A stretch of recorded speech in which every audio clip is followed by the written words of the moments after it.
Donc Benoît Desculteaux, je suis agriculteur à Saint-Jouin-Bruneval, en élevage laitier bio.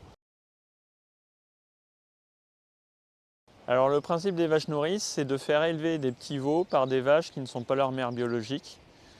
Et donc du coup, on laisse les veaux téter les vaches jusqu'au sevrage. Donc chez moi, le sevrage se fait autour de 6 mois à peu près.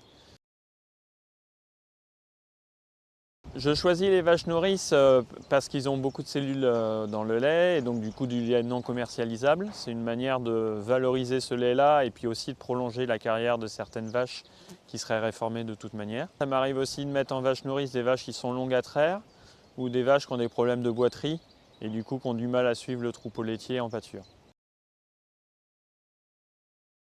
J'ai jamais constaté de répercussions sur la santé des animaux ou sur leur future carrière de vache. Alors pour l'adoption, j'essaye de mettre le petit veau avec la vache dans un box en bâtiment, à peu près à 15 jours 3 semaines d'âge, parce qu'avant je laisse le veau avec sa mère biologique, le temps que le lait n'est pas commercialisable. Et je le fais à cet âge-là, pas plus tard, parce que plus tard j'ai constaté déjà que c'était plus difficile à faire adopter. Au début il faut bloquer la vache, parce qu'elle n'accepte pas. Alors ça peut être plus ou moins rapide. Des fois en 2-3 jours c'est passé, des fois j'insiste jusqu'à 10 ou 15 jours.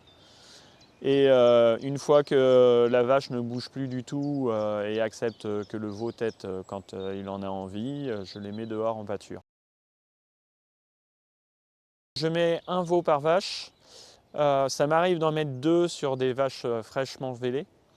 Mais j'essaye d'éviter parce que j'ai déjà constaté que ça fatiguait beaucoup les vaches nourrices d'avoir 2 voire 3 veaux. En général, je ne réintègre pas les vaches nourrices dans le troupeau des vaches laitières parce que ce qui a fait que je les ai mis en vaches nourrices est souvent pas résolu. Donc du coup, la proportion de vaches nourrices qui réintègrent le troupeau est très faible. Par contre, je repasse des vaches nourrices sur une nouvelle adoption assez souvent. Là, avec un veau par vache, les croissances du veau sont très très bonnes. On arrive à 6 mois au sevrage à avoir des veaux qui font largement 200 kg. Donc dans les objectifs d'un vélage 2 ans.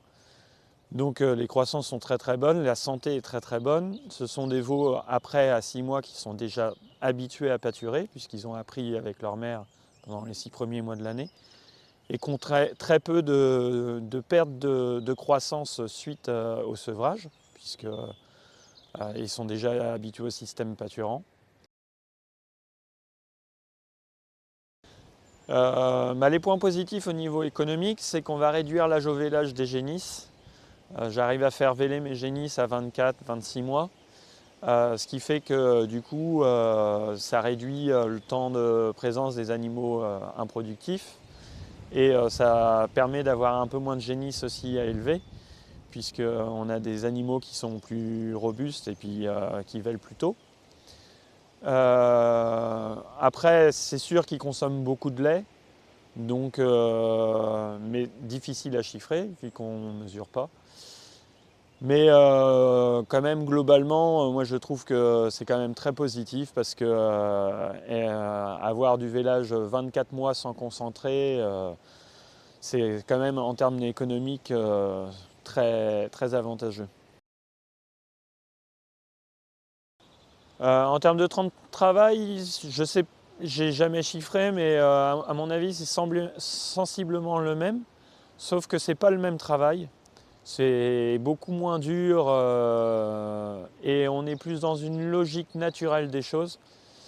Alors c'est beaucoup moins dur parce que l'adoption est où il faut y passer un petit peu de temps, mais il faut juste surveiller que ça se passe bien et puis surveiller que le veau tète. Et après, une fois qu'ils sont en pâture, ça se gère comme un lot comme un autre, avec du fil avant, fil arrière.